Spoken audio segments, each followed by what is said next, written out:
shot from Curry with 0.6 of a second remaining. The brilliant shooting of Stephen Curry continues.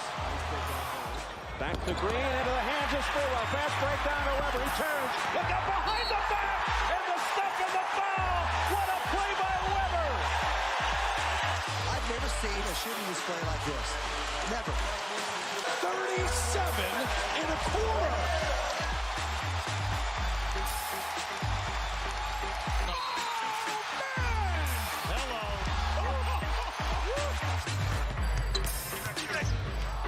Curry analyzes, shakes the ball out of his boot. He takes a little swing and misses. Curry splits the defense behind the back. Fires a three. Oh, he puts it in. What a spectacular move. That could be the greatest move I've ever seen. Here's Curry for the record. It's good. There it is. Stephen Curry, the all-time three-point king in the NBA. Fuck it. We'll do it live. You are in Horizontal with me, Bram. No Marcus today, at least not up front here, but with me per usual, my master of all things video and sound, Maxime. How's it going? Maxime, I am fired up to announce they're rejoining us after way too long. In fact, in an appearance I have been waiting for at least a week here, the co-host of the Morning Roast on 95.7 The Game, a man whose knowledge, passion, and talent has turned him into one of the brightest voices on the sporting airwaves, and a guy who is at the forefront of trying to get the nickname Windex rolling for Kevon Looney, Mr. Joe Butcher Boy Shasky. What's going on, Joe? Oh my God. I'm exhausted and ready. Exhausted from the King series and ready for Lakers LeBron. Like, this is God, let's go. It's so crazy how fast this turnaround is. Like, I want to spend this day like dancing on the King's graves and like really celebrating, but they're playing tomorrow, dude. Like, we have no time in between at all here. I know. And it's got to be, if you're just a television executive, I know we don't care who we have. Bull. Like, you care. This is LeBron and the Lakers brand, like two giant brands, LeBron brand, Laker brand merging together. And then you have Steph Curry brand with the Warrior brand. I mean, this is a match made in heaven. It's a holy war. I was thinking today, so like over the last few years, as the dynasty has progressed, I've learned to hate all these teams. Yes. You know, I've learned to hate Houston for a while. Yes. I learned to hate the Clippers for a while. I learned to hate Memphis for a while. Shit, the last week, I learned to hate Sacramento for a minute. But there's this inset, fuck the Lakers, that has been true for me forever, since Cohan, this entire time. And that we finally get to weaponize it, you know, now in a playoff series is amazing. But I tell you what, so bunch of forward-looking questions, a couple looking backwards, and let me start here.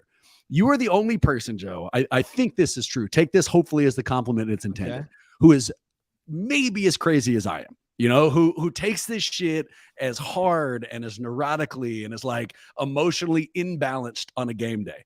So that's all just a lead up to take me through the range of emotions you went through yesterday, dude. Like what does that look like for you? Okay. Well, I got to go back to Friday night. I get word that we got tickets Friday night, last minute. I was going to have my brother and the kids over, and I go, Pat, I got tickets to the game last minute. I mean, literally 3:00. Game starts at 5. Okay.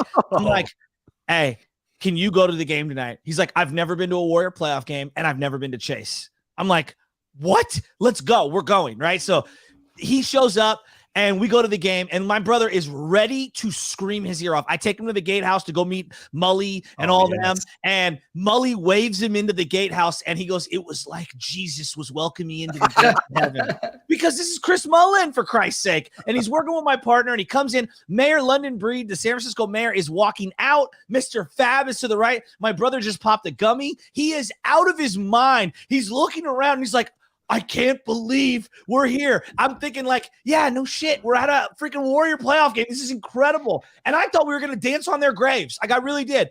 The energy in the building pregame, we were ready for the Warriors to do anything. And this whole like narrative about Chase Center wasn't rocking.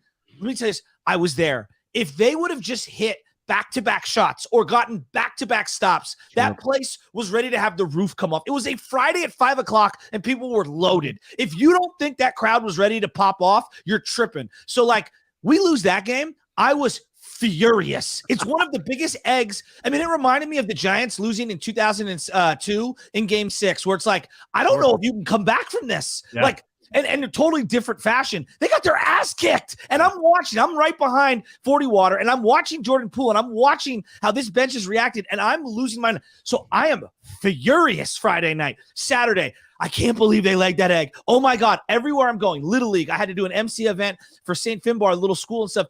Everyone's like, what the hell did we watch? I wake up Sunday morning, okay? I went to bed at like 9:30 Saturday night. I wake up at like 3:50 on Sunday morning, and I couldn't go back to bed. I had so much nervous energy, so much anxiety. I just pop out of bed like the Undertaker. I go in the shower. I cook up some coffee, and I just started cleaning the house. I did all of the towels. I laundried everything. I cleaned everything up. I had so much nervous energy. I couldn't even sit down and play video games and relax. I was so amped up. So that's how I started my morning Sunday. And then I pretended like I was going to have the blanket over me and like, oh, I'll just relax, me and the dog, because the dog's sick right now, on the bed, and we'll just hang out. It took about 14 seconds until that first Clay turnover, and I jumped off the couch. I'm screaming and yelling. I'm a lunatic. This team, I was not ready for the dynasty to be over. When did you calm down? Fourth quarter, second half? Like when did the sense of, okay, we got this? About 15 points up with about 6 minutes to go. I was like, all right, we almost can't fuck this up. Like, that's where I was at. Look at the sequence when Malik Monk hit that and one right before Clay hit the 3-point, or I guess 4-point play, the three that was a foul. It was still in the balance. Yes. They cut it to like 6 points right there. And everybody's like, oh no, don't not close this quarter properly. So it's just, and now we get to Steph. I've had the luxury of watching the end of Joe Montana, the whole entire Steve Young thing, Barry Bonds, Will Clark. We watched Barry Bonds and so many great players. Ricky Henderson. We watched Kobe. We've watched LeBron. We watched Michael Jordan. At least I have in my era. And I'm Magic. This dude is a one of one. Steph Curry is Montana, Wilt, Barry Bonds, Jerry Rice, all rolled into one. He's the most incredible player I've ever seen. Montana might get 30 dropbacks and 30 throws. Okay, that's if they're lucky. Steph might do 15 things in a quarter. There was one play that was circulating around. There was like 7 unbelievable things he did on the one play before he hit the finger roll, after like 6 misses. I'm sorry. I'm just losing my mind on And Steph. He got fouled like 1,000 times on the way in. Let's see, working backwards. All right, we'll start with Steph, and there's going to be a lot of Steph content. Sorry. You can imagine. No, fuck yeah, man. This is exactly what I'm looking for. But the thing that stuck out to me about Steph, and again, we'll revisit this, but it was when he celebrated the made free throw. He had missed those free throws. So this guy is in the midst of a 50 spot in a game 7. This is the stuff of fucking legends, man. And even then, he has the wherewithal to joke, to be light about this. That's not even in all the times I saw Barry Bonds do something incredible, he was never light during a moment. Serious. That never entered it. But just to give you a sense of my crazy fucking day. So my kid turned 8 years old on the day of the big game, on game fucking 7. And one of the things she literally asked me is, Daddy, don't watch any basketball during my party because you get weird when the Warriors lose. And fuck, man, factually accurate. And so we're having this pool party, and we go up there, and I'm barbecuing these hot dogs, and I'm being sweet for my kid, and she means the world to me. And so I'm not watching it, but internally it's eating me alive, dude. Agonizing. The fact that people out there know what the outcome is, and I don't. That either there's this incredible celebration, or my favorite superheroes are dead. Like whatever it is, I can't stand it, and I don't have anyone to talk to. And at one point, this guy. They're pseudo friendships, right? They are. We've gotten to know the parents of these other people now, but I don't know them super well. Yeah. And this guy comes up, he's just trying to make conversation, and he goes, "So, game 7 birthday party?" And I flash on him, Joe. I was like, "It's not my choice. I didn't pick her fucking birthday day." It's just. Does he have any clue how diehard you are? I'm wearing like 8 pieces of fucking Warriors. Like I got a hat, my fucking shirt, my shorts, like all this shit. Then we come home. I've got it on tape delay. I'm watching, and we have another party later in the day for my kid we got to go to. So I have to smash it into a 90-minute period. I lock myself in the back. I'm watching by myself, screaming through a closed door. My father-in-law's in the other room. I've already seen the game, and I never calm down. They're up 18 with 3 minutes left. I don't remember. Somebody scored. I was like, we're going to fucking lose this. I'm by myself, Joe. So And you didn't look at your phone? No one told you? Nothing.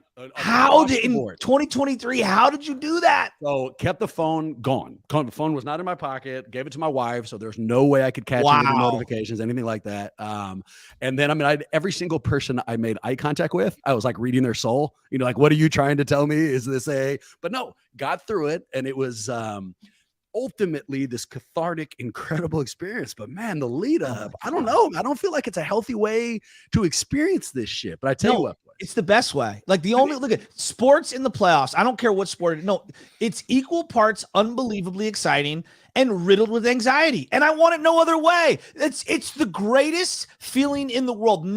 Television doesn't do that. You know, maybe watching your kids compete in sports will do that to you, or perform on a stage. Like you feel powerless watching it. You know what I'm saying? Like when it's a family member. But this is why sports is the best. I can tell you, although to be fair, she hasn't gotten into any stakes scenarios, but I've watched my daughter play soccer multiple times. Love watching her play. No anxiety. She's terrible, dude. I'm never have to worry about it in any way, which I guess is a upside. I don't know. I've never had this, and I hope I never will. Yeah. But if someone said, look, there's a chance you're going to lose all of your money tomorrow, you're going to check your bank account and you might be fucking bankrupt. The feeling I would have when I was actually going to check it is what I feel like before I turned on that Game 7. Like it was all like angst and ugliness. And then you check the bank account and you have $50 million. You know, it all comes through. But let's jump in, boys. Glass half full. Joe, you remember this. You look back at Hoop You Like or Warriors and give me something you like and didn't. Maxime, we haven't heard from you, so I'll turn it to you, man. Something you like or didn't from last night's big win. 50 points in a Game 7. Come on. Stephen Curry is the greatest. But I'll give you one thing further, because that's obviously the thing that everybody's going to say. It's that he did it with one turnover. It's that he did it after having what, from the Shams Charania, Marcus Thompson report was, an all-time locker room speech before the game, after being up all night and galvanizing the team in a way that had Jonathan Kuminga clapping it up on the bench, literally bringing the whole team together. I mean, it was a masterclass on and off the court. It was an absolute joy to watch.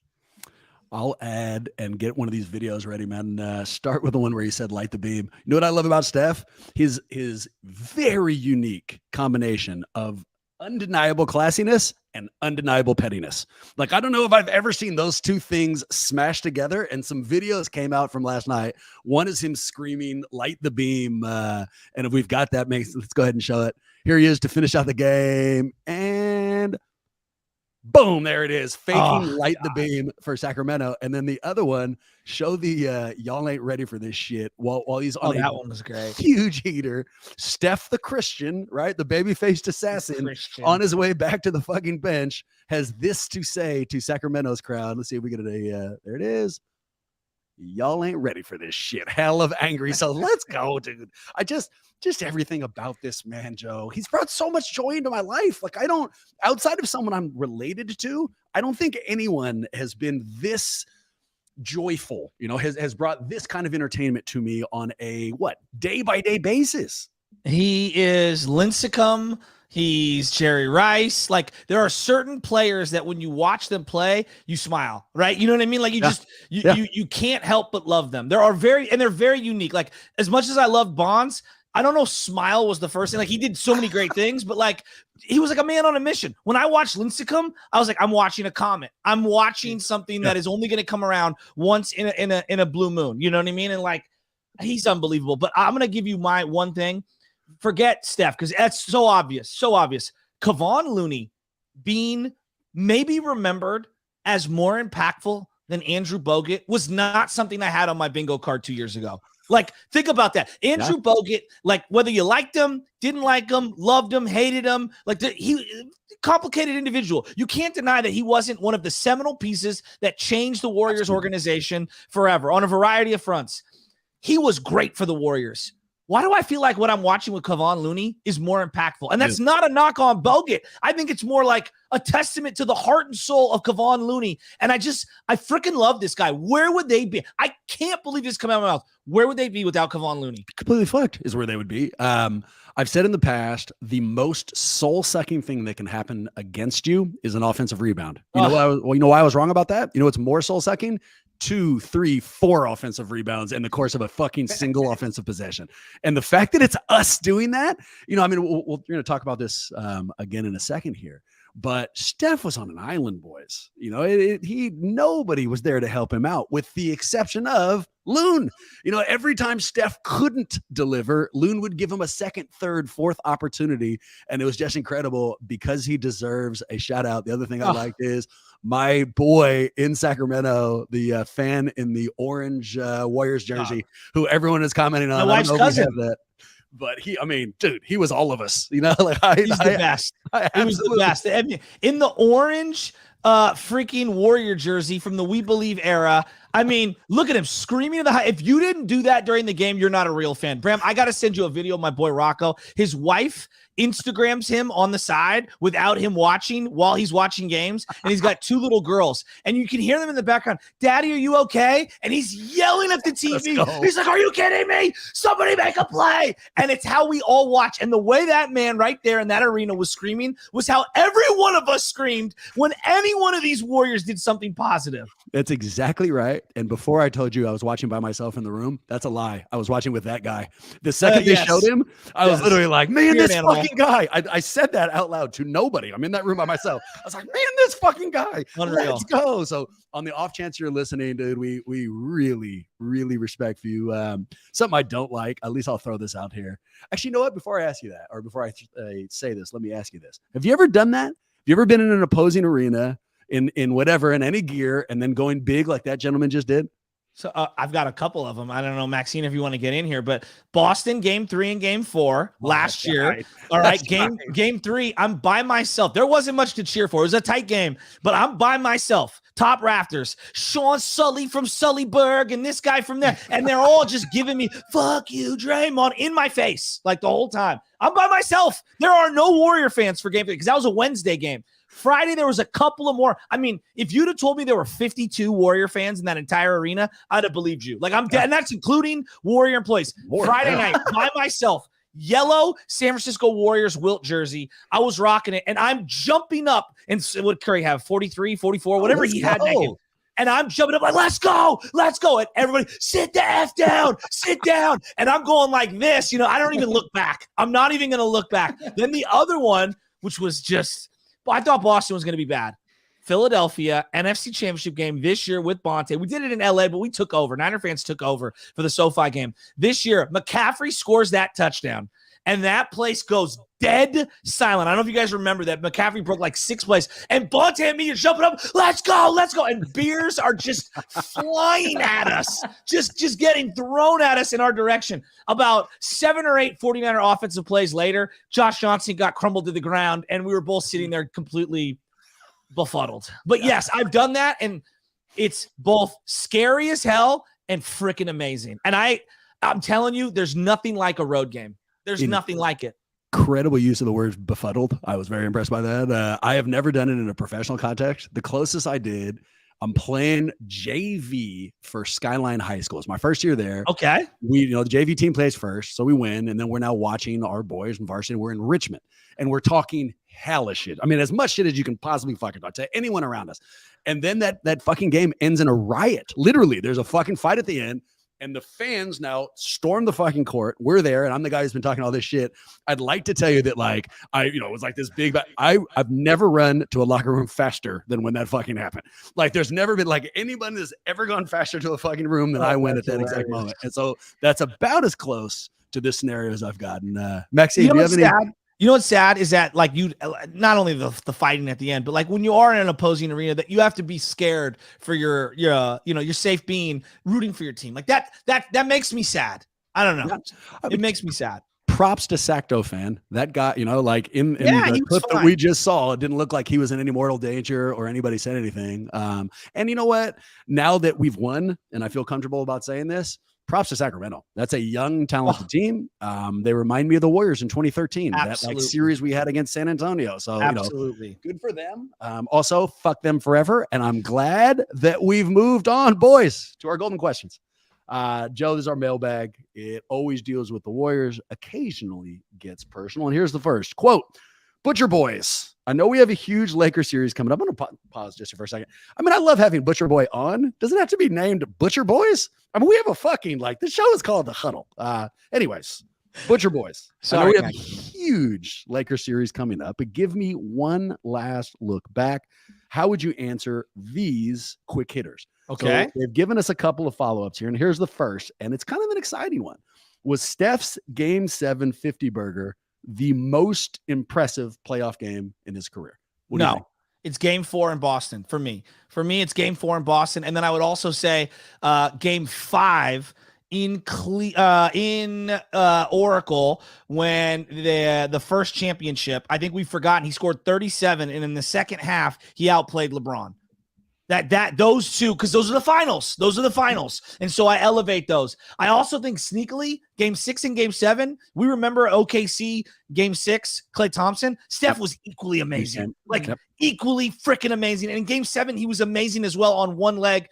It's a top 5 Curry performance. But what's crazy, he's got so many of them. Like, pick your poison, guys. Like, seriously. The 37 off the bench against Portland in the second half. I'm back. Maxime, how would you answer that? Best playoff game?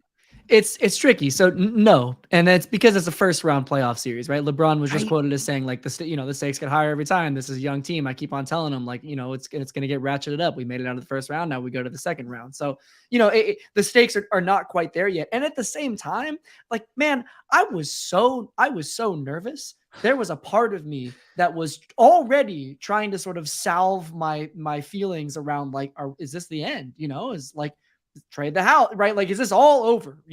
And Steph was aware of that, and I think that does sort of recontextualize this a little bit, that we were so close to something going so horribly wrong. It's just the first round. I get it. But for him to come out the way he did and play so emphatically, like, yeah, I mean, I'd say top 5 makes some sense. Joe laid out some really good examples. But yeah, it's certainly not a normal first round playoff series performance. I'll push back. Fuck both you boys. I say it is. All right. So look, objective. There is no objective stat on this. This is 1,000% subjective. And of course, a first round game doesn't have the stakes that Game 4 performance had. Of course. Also, though, that wasn't the only thing at stake. You guys have both talked about if they had lost that game, we are talking about the end of this group of people we have spent an incredible 10 years with. Much more than a fucking first round loss, boys. We're talking about, Steph as Steph. We're talking about this core probably breaking up. But that's not the end of the subjective analysis. Malik Monk called these fuckers old. All of us. He was kind of right. Okay. Yes, they were. They looked gassed in Game 6.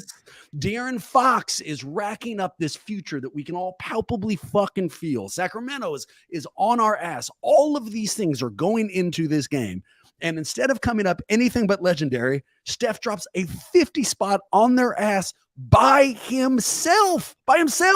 And playing away that Luka Doncic plays every night, which you never see Steph play that way. 38 shots, dude. And he made the call. He could tell that Klay didn't have it, that JP couldn't be fucking trusted, that even Wiggins didn't want it.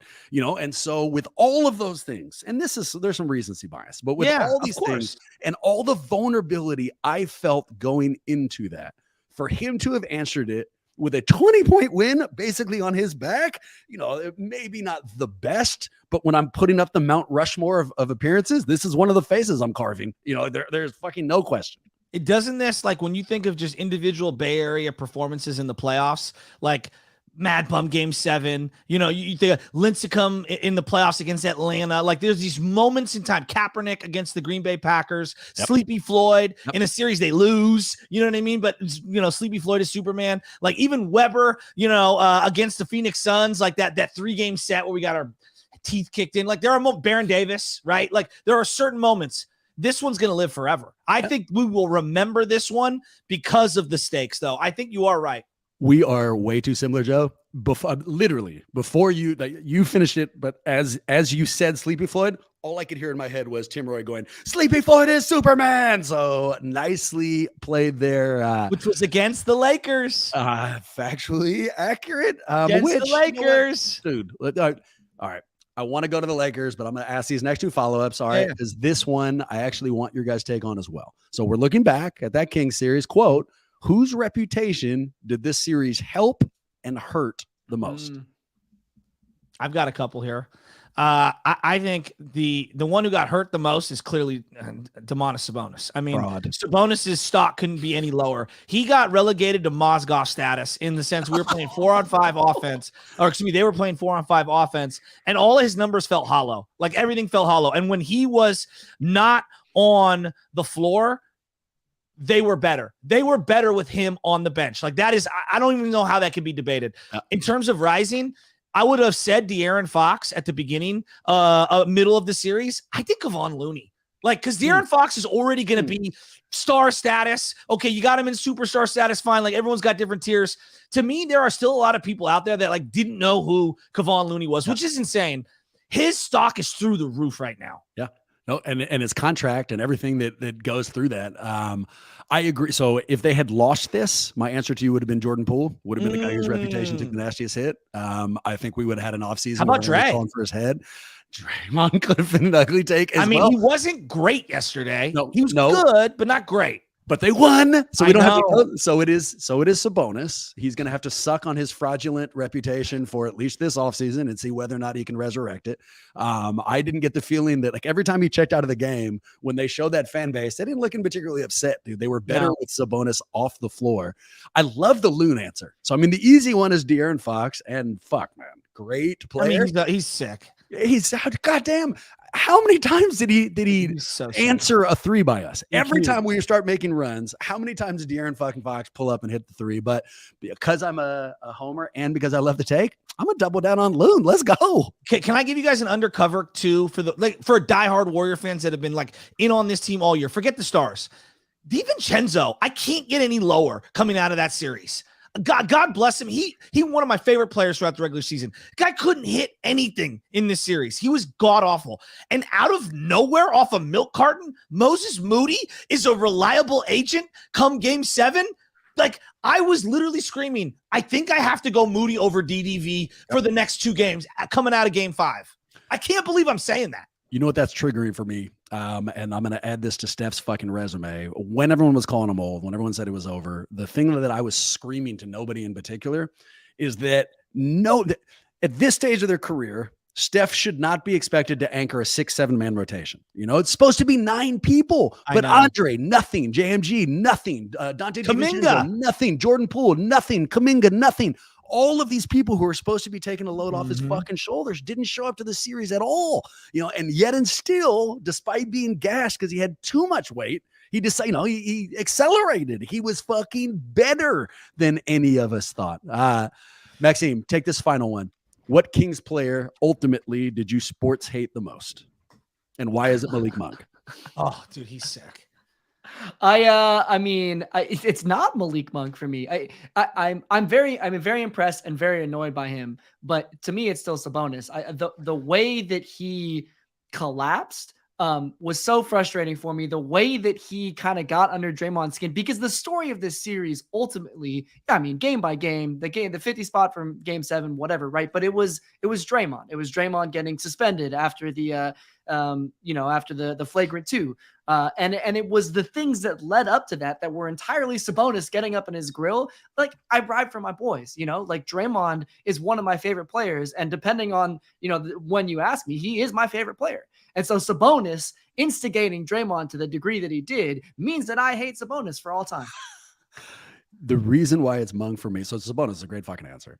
It is. Sabonis losing, you know, like all those things we were just talking about, all of his lack of success made it more palatable for me. It's like a Bond villain who I hate for a while, but they lose, so there's some comeuppance. Monk was like fucking Thanos. He was a villain who was fucking winning. You know, like he's doing all that posturing and all that 3 shit, all the fucking mean mugging, and he was having success. And so it was just killing me, man. Who did you hate, Joe?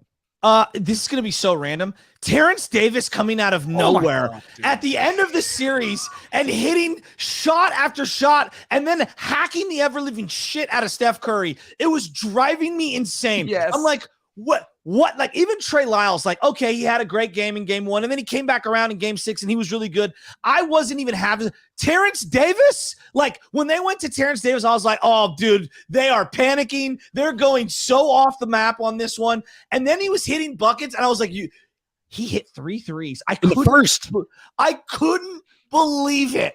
I couldn't believe it. And then he took Keegan Murray off the floor and inserted him again. And I go, oh God, thank God he was ice cold in the second half. But like, you got to be kidding me. Another guy who I'm high on coming out of that series, if I was looking from the Kings perspective, Keegan Murray was so bad the first 4 games for a rookie to rebound and have that kind of impact game 5, 6, and 7. I was very impressed with him because he looked unplayable in the first 4 games. You and I both. And they all, they got torched when they picked him. And he ended up being a hell of a selection for him. Stud.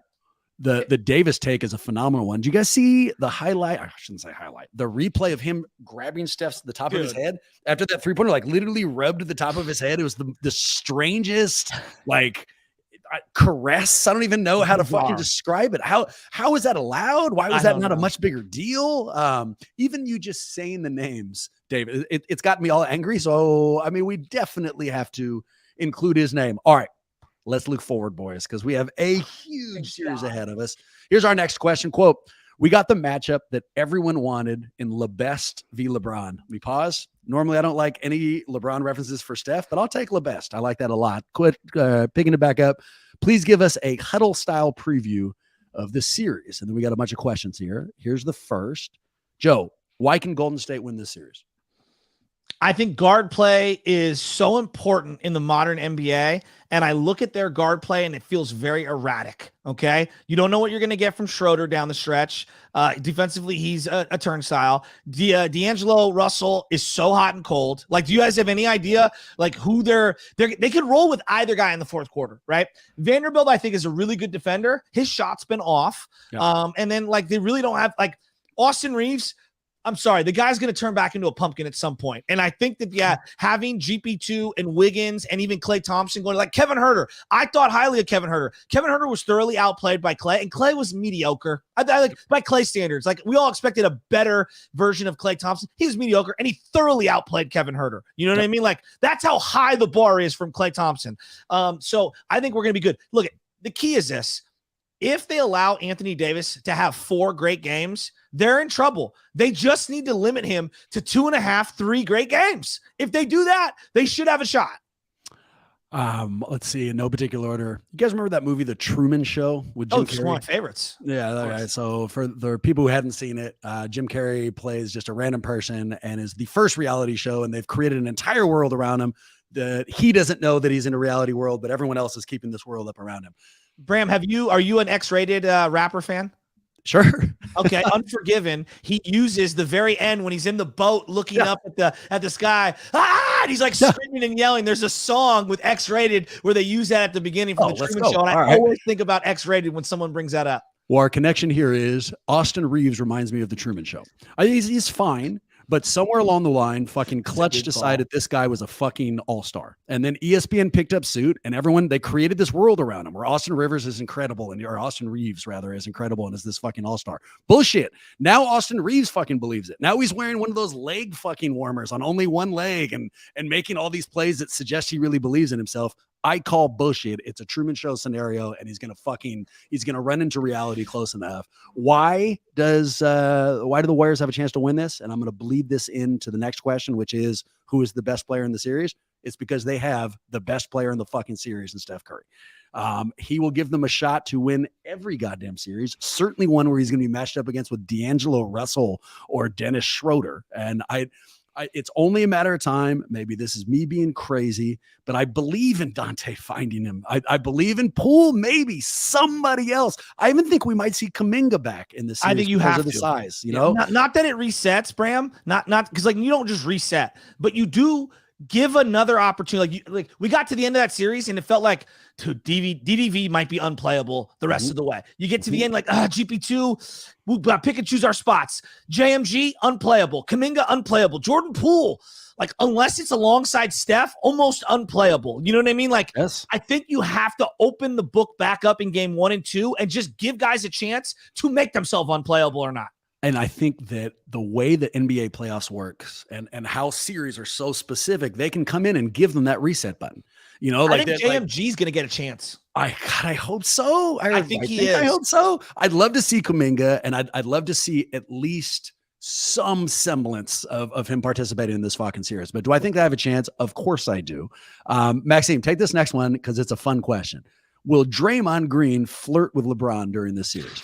Right. So we've seen, dude, they have a friendship. He went to his wedding. We saw that interaction that had Andre go and make fun of him on the bench, So during this series, do you think that Draymond will continue the overt, batting of eyes towards LeBron? Bram, you're breaking my brain, man. This is getting real confusing because I'm going through all these layers. The story was that Steph called Draymond because they were both awake at 3:45 in the morning, right? And Draymond was like, I'm going to give him the speech. And Steph says, no, I'm going to do the speech, right? And you see Draymond and Steph's relationship is so far beyond what we understand, right? So far beyond the superficial narratives that we hear. And then Steph's out there smiling with the free throws, right? He's like the most sort of cavalier superstar he's put into, like, Steph doesn't care. And if Steph doesn't care, then he at least understands that Draymond is setting up himself for sort of a post-basketball or post-playing basketball career. And that sort of stuff matters, right? So Steph might be like, sure, go get yours as long as you're supporting the team on the court. Like, who really cares? Like the layers that are happening, right? It's like it's not chess on the basketball court alone. It's like chess across the whole NBA. And I don't know what's the most important there for their careers. I really have no idea, man. I didn't even answer the question. I don't know. You broke my brain. Do you think Draymond texted LeBron you up after he got the text from fucking Steph just to talk about it? I think there will be, some reminders that they're friends. I don't know if we'll get like the magic Isaiah kiss at half court thing that we used to get, way back when. But there's going to be a couple of moments when we will be like, oh yeah, they went to each other's wedding, but I don't think it'll be as overt as we've seen during the regular season. I'm predicting, just because I know how he gets, one flagrant one on LeBron James by Draymond Green. If I was sitting the over under, I would go over the half. Here, keep the mic, same topic basically. If you had to pick two players most likely to get into a fight during this series, who would it be? Oh, two players most likely. You know what? Don't sleep on Andrew Wiggins hating LeBron James. This is a guy. Let me tell you why. I've had this hypothesis for a while, and I've heard from people behind the scenes that this is actually more accurate than we want to give up. Imagine being 18 years old and being drafted to the Cleveland Cavaliers, and LeBron returns and he says, I don't even want to play with you. You're going to set me back. Almost the way the Warriors viewed Wiseman, but instead of even taking the Wiseman pick, you draft him and then trade him before playing one game with him, and you go get Kevin Love, who also wasn't good enough to play with LeBron James. I mean, essentially, I think he harbors a ton of professional anger toward LeBron James for all of those reasons. If you go back and look, all the times the Warriors have faced LeBron, Wiggins is so locked in. Yeah. It's weird. I'm telling you, I know he's so mild-mannered. I think Wiggins is one of those silent assassin types. He'll snap on you. Dude, it's not weird at all. You're talking about that I'm Coming Home article. Right? When LeBron announced that he was going back to Cleveland, and he wrote this big article talking about all the upsides that he'd go and play with, they had the number one pick, and he didn't. Everyone knew it was going to be Andrew, and he didn't mention one fucking syllable at Andrew, and they traded him out for Kevin Love, exactly as Joe just said. So I can see some animosity there. What I'm hoping for, and this will not happen, but Austin Reeves GP2, I think that would just bring more pleasure for my viewing experience than I can possibly imagine. Maxime, who's your guess? Two players in my fight. Noah in the chat is saying Austin Reeves and Jordan Poole, which I think would be pretty interesting too, especially because, right, Jordan probably has some pent up anger that he would like to get out too, from the last series and from the whole year. So I could see that going down. Who's the most important player in this series, not named Steph or LeBron? I'll say the Lakers trainer. If Anthony Davis, when Anthony Davis gets hurt, we are fine. I'm just going to go ahead and say that. I'm going to say Hachimura from the Lakers, his length, and if he's hitting threes, I do think that presents some problems.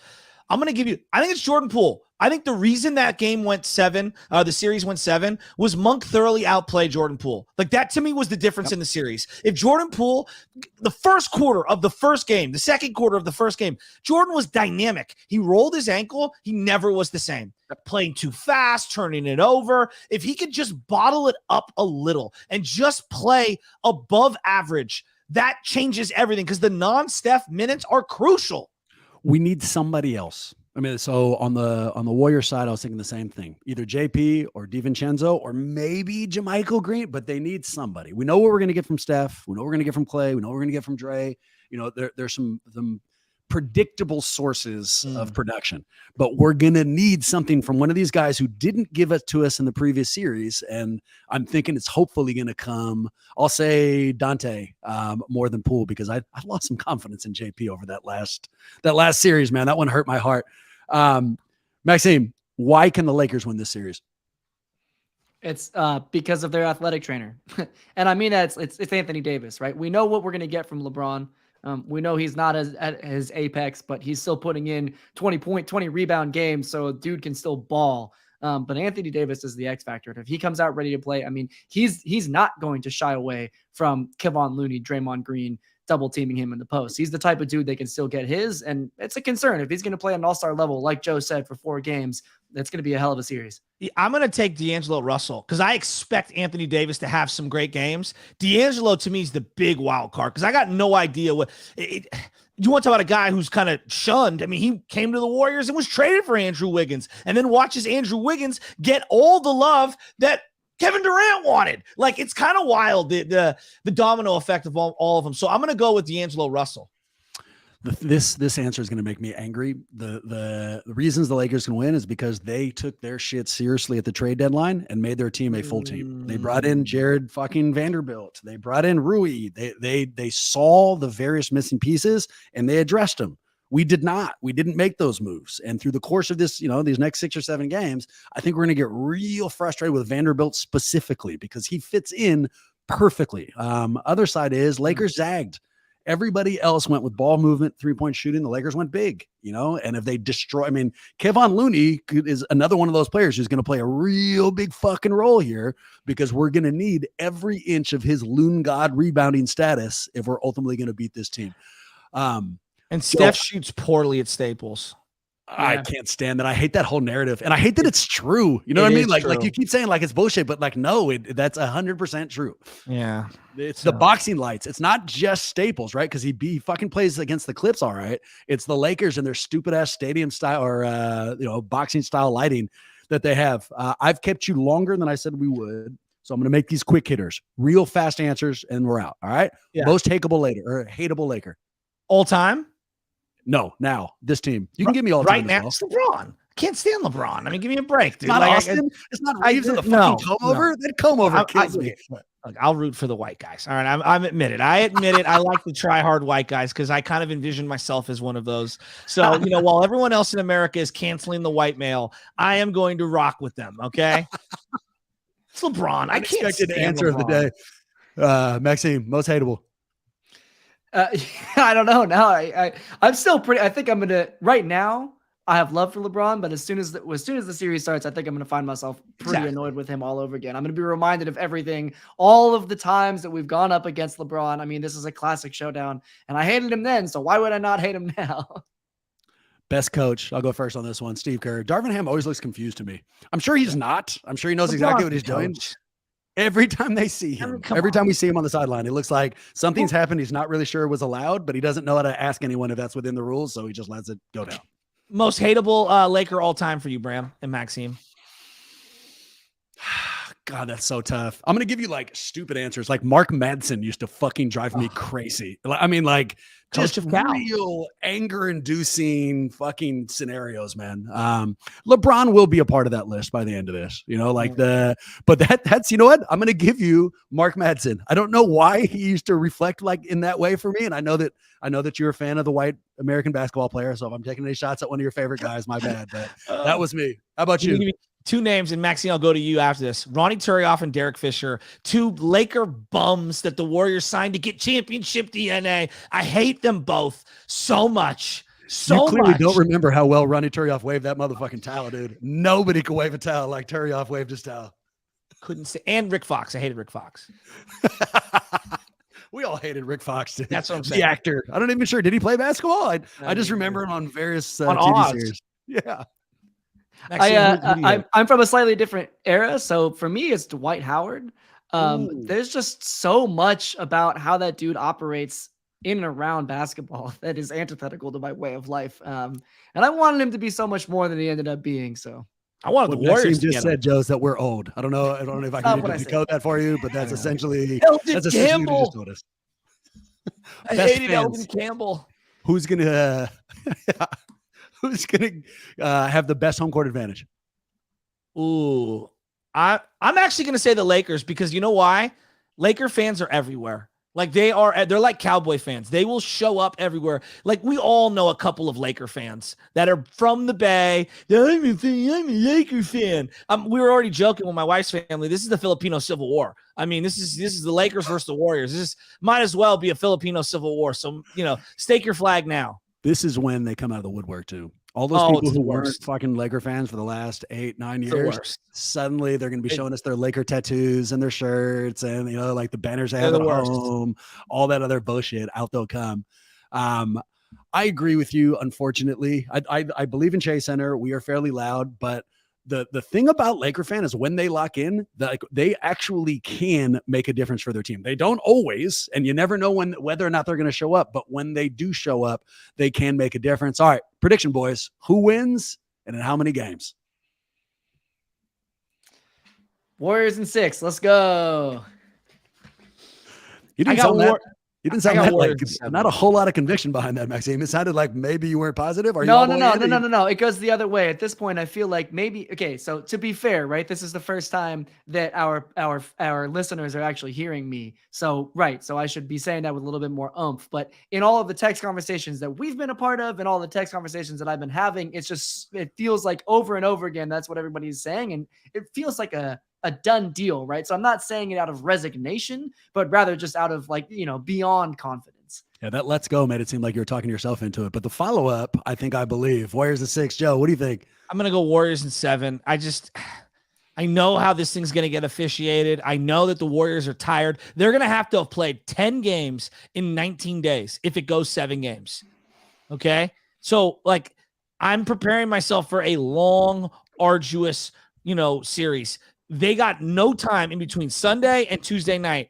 If they get the split at home, that's about it. That's what I'm looking for at this point. I'm talking about from a Warrior perspective. So I think this is going to be a long series. I really do. It's a clash of styles. Bad news for me is I think the Warriors lose the first game. And I think there's going to be fucking freak out town. And I think there's going to be a hyperbolic response and the Lakers are back and all that. And then also I think the Warriors in 6, let's fucking go.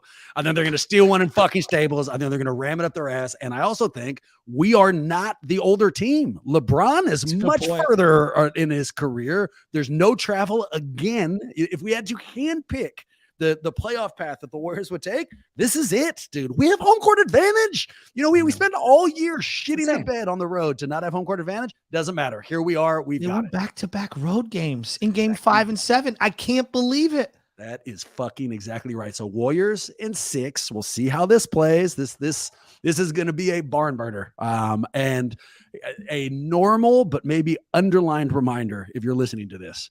Enjoy this. Enjoy it. We may never have the kind of talent that Steph Curry is in our lives again. This may be the pinnacle.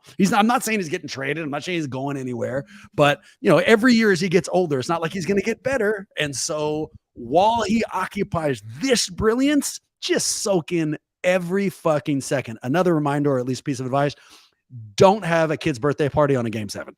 Giant mistake. You don't want to do that. You're going to piss off a lot of people, cost you years off your life. Just take it from me. Joe, thank you, dude. Look forward to this. Ever since we talked about when you were coming on, this was lived up to everything for everyone who needs way more Butcher Boy in their life. Where do they go? Butcher Boy 415 on Twitter, Instagram, you name it, Snapchat, TikTok, and Morning Roast 6 to 10 every morning, 95.7 The Game. Phenomenal show. You know where to find us. You want to shoot us an email. Let us know we did a good job, bad job, any job. You can shoot that to Huddle at warriorshuddle.com. Oh, we're also on social media. Twitter account is at Warriors Huddle. YouTube channel is also Warriors Huddle. And we are on Instagram, where Marcus is running that. And that one's at Warriors Huddle as well. With that in mind, fuck the Lakers. Go Warriors. Hopefully we'll see you real soon.